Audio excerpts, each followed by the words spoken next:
بسم اللہ الرحمن الرحیم۔ السلام علیکم۔ روزانہ واقعات سننے کے لیے اس چینل کو سبسکرائب کریں۔ قبیلہ اوس کی شاخ بنو عبد الشہل سے تعلق رکھنے والے حضرت سعد رضی اللہ تعالی عنہ اپنی قوم کے بڑے معتبر اور محبوب رہنما تھے۔ غزوہ بنی قریظہ میں جب یہودیوں نے اپنے آپ کو اللہ کے رسول صلی اللہ علیہ وسلم کے سپرد کر دیا تو حکم ہوا کہ ان کے مردوں کے ہاتھ باندھ دیے جائیں۔ چنانچہ ہم بن مسلمہ انصاری رضی اللہ عنہ کی نگرانی میں ان کے ہاتھ باندھ دیے گئے۔ مردوں اور عورتوں کو الگ الگ کر دیا گیا۔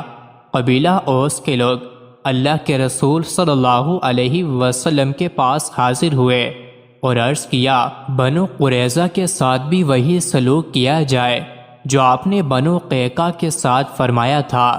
یہ لوگ خزرج کے حلیف تھے اور بنو قریظہ ہمارے یعنی اوس کے حلیف ہیں، لہٰذا ان پر احسان فرمائیں۔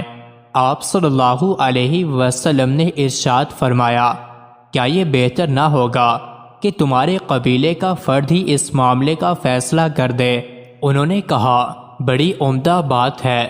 چنانچہ آپ صلی اللہ علیہ وسلم نے فرمایا، اب یہ معاملہ سعد بن معاذ رضی اللہ عنہ کے حوالے ہے۔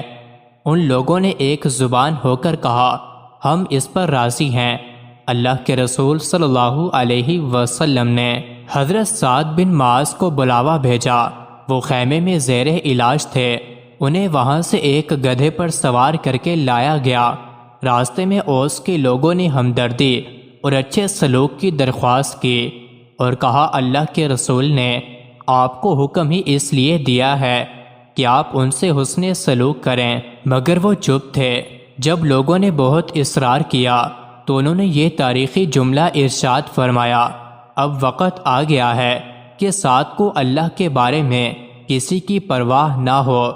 جب حضرت سعد اللہ کے رسول کے قریب پہنچے تو آپ صلی اللہ علیہ وسلم نے ارشاد فرمایا، اٹھو اپنے سردار کی تعظیم کے لیے۔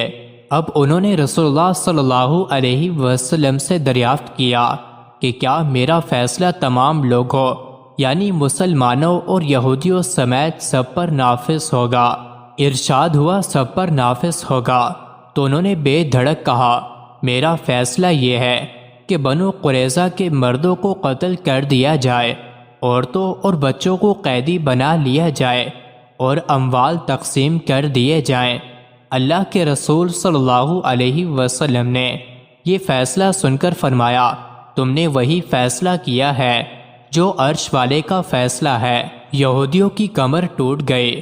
حضرت سعد بن معاذ کا یہ فیصلہ یقیناً حق اور انصاف پر مبنی تھا۔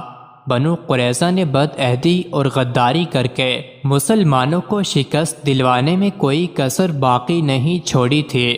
انہوں نے اتنے نازک وقت میں مسلمانوں کو دھوکہ دیا تھا جب وہ زندگی اور موت کی آزمائش سے دوچار تھے۔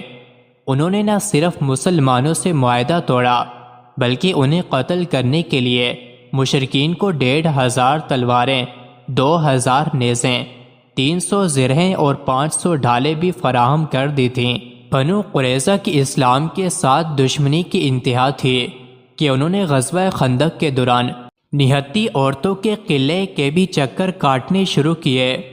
مقصد عورتوں اور بچوں کو پریشان کر کے اسلامی لشکر کی توجہ محاذ جنگ سے ہٹانا تھا۔ آپ صلی اللہ علیہ وسلم کی شیر دل پھوپھی سیدہ صفیہ بنت عبد المطلب کی ہمت اور طاقت کام آئی۔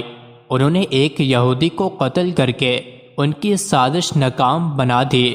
ان کے اس بے باک کارنامے کا بڑا گہرا اور اچھا اثر پڑا۔ یہود نے اس کارروائی سے غالباً یہی سمجھا کہ ان قلعوں میں بھی مسلمانوں کا حفاظتی لشکر موجود ہے، اس لیے یہود کو دوبارہ اس قسم کی جرت نہ ہوئی۔ چنانچہ حضرت سعد رضی اللہ تعالی عنہ کے فیصلے کی روشنی میں 600 یا 700 کے لگ بھگ یہودیوں کو قتل کر دیا گیا اور قیدیوں کو حضرت سعد بن زید انصاری رضی اللہ عنہ کی نگرانی میں نجد بھیج کر ان کے عوض ہتھیار خرید لیے گئے۔ اس طرح آستین کے ان سانپوں کو کیفر کردار تک پہنچا کر مدینہ طیبہ کی اسلامی ریاست ایک خبیث سازشی گروہ کی ریشہ دوانیوں سے ہمیشہ کے لیے محفوظ ہو گئی۔ مزید ایسے ہی ویڈیوز کے لیے چینل کو ضرور سبسکرائب کریں۔